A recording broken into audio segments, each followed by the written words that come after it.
ময়না কলেজে গহনা বড়ি উৎসব। ময়নার একমাত্র জেনারেল ডিগ্রি কলেজ হলো ময়না কলেজ।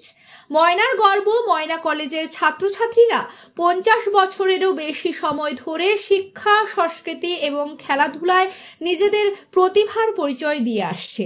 আজ আয়না সাহিত্য পত্রিকার আয়োজনে এবং আয়না পরিবারের সদস্যবৃন্দের উদ্যোগে ময়না কলেজে এনএসএস ইউনিট 1-এর সহযোগিতায় গহনা বড়ি উৎসব অনুষ্ঠিত হলো। সকাল 8টা থেকে গহনা বড়ি উৎসব দেখার জন্য অনেকে ময়না কলেজ চত্বরে এসে ভিড় জমায়। জানা গেছে এই উৎসবে 15 জন অংশগ্রহণ করে। এদের মধ্যে প্রথম, দ্বিতীয়, তৃতীয় স্থান অধিকারীদের পুরস্কৃত করা হয় এবং বাকি সকলকে সান্ত্বনা পুরস্কারে পুরস্কৃত করা হয়।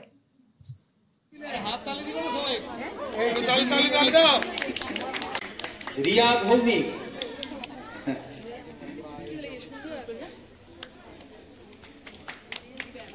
আচ্ছা, মৌমিতা মাইতি, এরপরে প্রিয়া হাইট, সুদেশনা গারু, রিয়া খদিকার,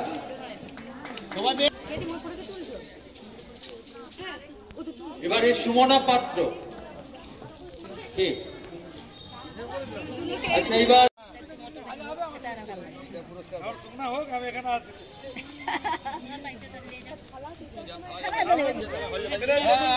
সিগন্যাল উল্টানো যায়, ছোট বড়ি হলো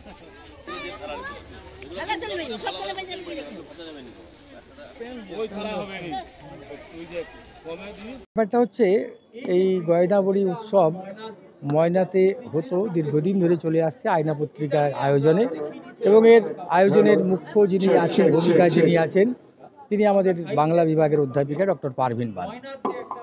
তো ম্যাডাম আমাকে এবছর রিকোয়েস্ট করেছিলেন যাতে এই অনুষ্ঠানটি যদি কলেজে করা যায়। আমি তখন সাগ্রহী বলি, অসুবিধা কিছু নেই, আপনি আসতেই পারেন। এনএসএস আমাদের সমাজসেবামূলক প্রতিষ্ঠান, সুতরাং এই এনএসএস উইংসের সঙ্গে যদি আয়না পত্রিকার কোলাবোরেশনে এটা হয়, তাহলে অবশ্যই কলেজ যেমন এই অনুষ্ঠানে পার্টিসিপেট করার সুযোগ পাবে, তেমনি সারাউন্ডিংস এরিয়ায়, ময়না ব্লক কেন, সারা পূর্ব মেদিনীপুর জেলায় ময়না কলেজের সঙ্গে আয়না পত্রিকারও একটি প্রচার হবে। শুধু তাই নয়, গয়না বড়িটা তো এখনের না, এটা রবীন্দ্রনাথ ঠাকুরের আমলের থেকে গয়না বড়ি এখানে প্রচলিত। তো যতদূর আমি জানি ময়নাতেও গয়না বড়ি বহু পুরনো। আমি আজকেই একটা লেখায় পড়ছিলাম যে বিধবাদের আমিষ খাওয়া নিষিদ্ধ থাকায় তারা এই গয়না বড়ির প্রচলন করেছিলেন। তো যাই হোক, এখানে যে অনুষ্ঠানটি আয়োজন করতে পারলাম, এর জন্য কলেজ পক্ষ থেকে আমি আয়না পত্রিকার সম্পাদিকা তথা সমস্ত যারা ওদের সদস্য আছেন সবাইকে আমি অসংখ্য ধন্যবাদ জানাই। সেই সঙ্গে ধন্যবাদ জানাবো যারা প্রতিযোগী এসেছেন, তাদের মানে চিন্তাভাবনার প্রতিফলন ঘটিয়েছেন, এই বড়ির মাধ্যমে শিল্পের উৎকর্ষ সাধন করেছেন, তাদের সবাইকে আমি কলেজের পক্ষ থেকে ধন্যবাদ জানাই। আশা করি আগামী দিনেও এটা কিন্তু অনেকটাই আরও বাড়বে বলে আমার মনে হয়। কলেজের পক্ষ থেকেও আমি সেই উদ্যোগটি নেব। ডক্টর দিলীপ কুমার পণ্ডা, অধ্যক্ষ, ময়না কলেজ। পত্রিকার এবং ময়না কলেজ এনএসএস ইউনিট 1-এর পক্ষ থেকে এই গয়না বড়ি প্রতিযোগিতা হলো, এবং এখানে আমাদের পৃষ্ঠপোষক রয়েছেন আমাদের অধ্যক্ষ, কলেজের অধ্যক্ষ ডক্টর দিলীপ কুমার পাণ্ডা, যার অতি উৎসাহে যিনি একদম সকাল থেকে এসে উপস্থিত হয়েছেন আমাদের মাঝে এটাকে উৎসাহিত করার জন্য। এবং প্রতিযোগী 15 জন রয়েছে, আরও প্রতিযোগী হতো কিছু স্টুডেন্টের পরীক্ষা পড়ে যাওয়ার জন্য। সেই কারণে আরও আশা করছি আমরা যে এবারে যেটুকু হয়েছে এটা খুবই সাফল্যমণ্ডিত হয়েছে, কিন্তু পরবর্তীকালে আরও বড় করে আমাদের একটা প্রতিযোগিতা হবে আমরা আশা রাখছি।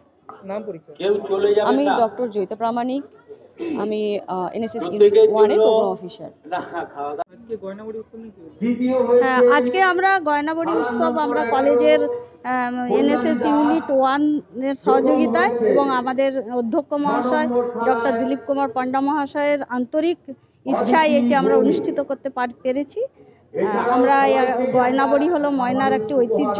আপনারা দেখবেন যে ব্রিজের উপরে ওখানে একটা ফলক দেওয়া আছে যেখানে গয়না বড়ি দেওয়া হচ্ছে, অর্থাৎ গয়না বড়ির সঙ্গে আমাদের ময়নার কিন্তু অনেক বহু প্রাচীন একটা ওই সম্পর্ক রয়েছে। সেই গয়নাবড়িকে আজকে আমরা মানুষের কাছে তুলে ধরে আনার একটা আন্তরিক প্রয়াস করেছি মাত্র।